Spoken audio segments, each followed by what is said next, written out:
Stop removing your gel nails. I know that sounds weird, but hear me out.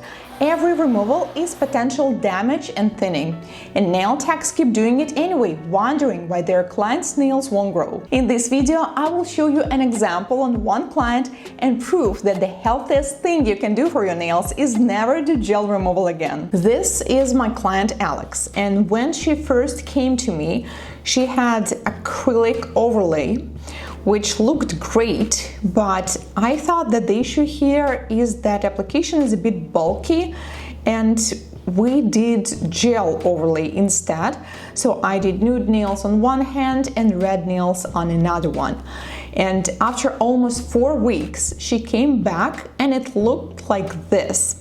And she was surprised how thin and pretty they look, because she was worried that if I make thinner nails, they're not going to last or they're going to break. But it didn't happen because we built the structure properly. So here the biggest issue is that on one hand we have light beige color, but on another one we have red builder gel. And obviously if you want to change the color of your nails and it was built with a builder gel, then we need to file it off. But on the other hand, with the beige color, we can actually leave a thin layer. So this time I'm going to do almost the full removal. And also the gel that I used is by Esmeo, which is a soak-off gel, and it worked great on her. But I noticed that her nails are actually rather long and healthy and strong, which means hard gel should work for her as well. So that's what we decided to try. So I had to remove the nails on the hand with the red color almost all the way because we don't want red again. But with the hand with the nude color, I left just a tiny bit of leftover. And then we need to do the prep, of course. We push back the cuticles, we do dry manicure, and also I filed and shaped her nails because I think she has such a beautiful shape. And we are going to do just an overlay on top.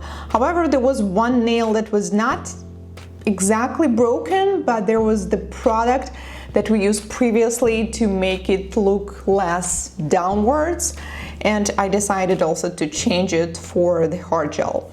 So once I'm done with all the prep and dry manicure, I apply the base coat, and then I will use hard gel. For the broken nail, I'm going to use a dual form because we need to build this new structure. But for the rest of the nails, I'm just going to build this structure on top. And this part is so important because I see this a lot now. Builder gels are getting more popular. There are so many tutorials online. Some DIY users just try to take this builder gel and apply this thick blob on top, and this is the biggest mistake because builder gel does allow you to apply more product on the nail, and that's what you should do, but there should be more product only on the certain areas in the center where the apex is, while the cuticle area and sidewalls still need to remain very thin. So we picked this nude color, which I think perfectly complements her skin tone. I mean, they do look like natural nails already. And I always follow the exact same technique. So first I apply a thin slip layer that I do not cure, and then I take more gel and apply it in a printing technique where I'm just moving with the brush to the right side, to the left, to the right, and this is how we build this structure. By the way, when you're using a nude gel, this is very convenient because you can clearly see if there are some areas where you didn't add enough product because they're going to be see-through, while some other areas will be beige and not transparent, which means there's enough product to have enough strength. So after I did all that, I removed the dual forms because there were 2 nails. One was shorter than the others, so I had to add a little bit of length, and another one I almost built from scratch.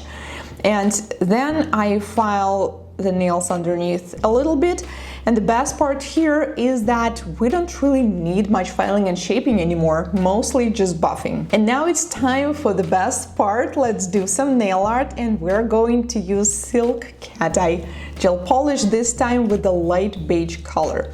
So on one hand, I apply the color, I magnetize it, and then I decided to play a little bit with my new magnet tool, which is basically two magnets on two sides, which allows you to create different shapes of magnetic lines. Then I do not cure. This is very important. You need to leave an uncured layer of this cat eye. And with a detailer brush, I'm going to do stripes from one corner to the others, imitating, I'm not sure what we're imitating here, well, you know, like something floral leaves, like a palm tree, and then we cure. I did it pretty much on every nail. You can go in different directions. You don't need to do stripes on the entire nail if you don't want to, but I think it looks better when we have a glare in a certain direction. Let's say you decided to do a diagonal one, and then you do the stripes in the opposite direction. For this design, it's better if you pick a cat eye that is see-through, because that will allow you to do a second layer, which I think brings the most fun and dimensions. So I apply a thin layer of cat eye again, do basically the same thing. We magnetize it, but in a different way. We want to have a different glare now. And again, without curing, with a detailer brush, I do the stripes in the opposite direction, and now we have this double layered floral look. On another hand, we will do similar thing with the same color. Well, I mean, not really similar, like similar style. So first I just apply the background with the same color. I apply it, I magnetize it, and then using the same beige Silk Cat Eye, I will hand paint leaves and branches. And guys, not gonna lie, this is challenging and frustrating because you can barely see it.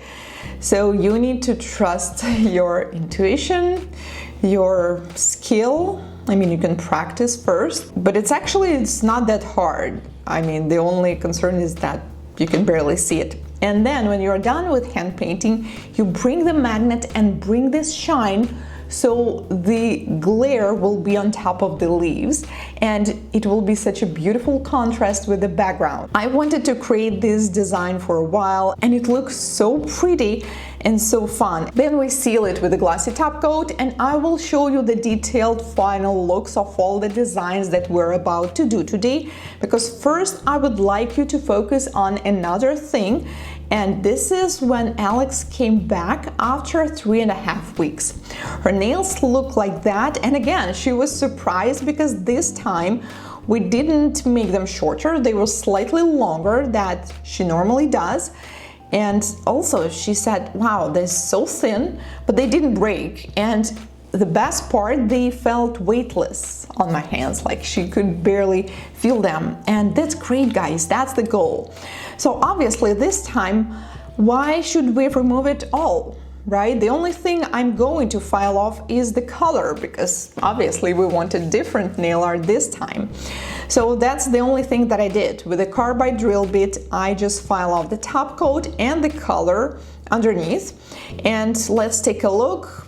There is a perfect application, no lifting. There's just a little issue on the thumbs, which we're obviously going to fix. My point is, you need to treat overlays like extensions and fills. I mean, when you're doing extensions and then the clients come back, you don't remove it all the way, right? Well, unless they want to change the shape or do completely different designs.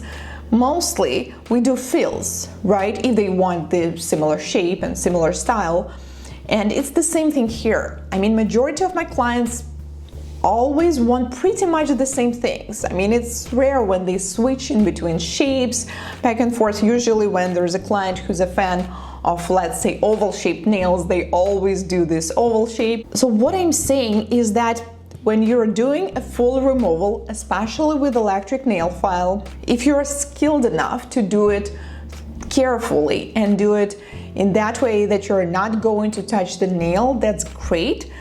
But it's actually hard, even for nail technicians with a skill. I mean, it's challenging, which means every now and then we are going to touch the nail, we're going to file it a little bit, and that's really bad for the nail. That's what's damaging them, making them thinner. Also, that's a lot of extra work and extra product. I mean, why should we do that if we could just do fill? What I wanted to show you guys is that with overlays, you can do fill every time and you do not need to do full removal. This is how we keep the nails safe. Honestly, I'm tired, just literally tired of this myth that is still circling around that gel is ruining your nails or acrylic is ruining your nails. No, only incorrect techniques are ruining your nails, or excessive removal. That's usually what it does. So after I did prep and dry manicure, I apply prep products, and it's important to apply dehydrator and primer only on the area where the natural nail is, and then I apply the base coat on the entire nail. Basically, we also need to apply it only on the natural nail, but I mean, it won't hurt the product if you do, and this area will be just more smooth. There is an issue on the thumb, like a little tiny crack on the side, and this is how we're going to fix it. I'm going to take my thumb in a glove and use it basically like a form underneath. Then I hold it, build it, and flash cure. And guys, I hope you're not going to try it if you're not wearing gloves. Please don't even think about it. But with glove, that's like a perfect technique if you want to fix something really small. On the rest of the nails, all I need to do is simply to feel this area near the cuticle and add a little bit to the center to rebuild the apex, like to put it back there, and that's it. So fills are usually so quick, they take about 1 hour or less depending on the nail art that you're doing. And like I said, the best part, we're not touching the natural nail.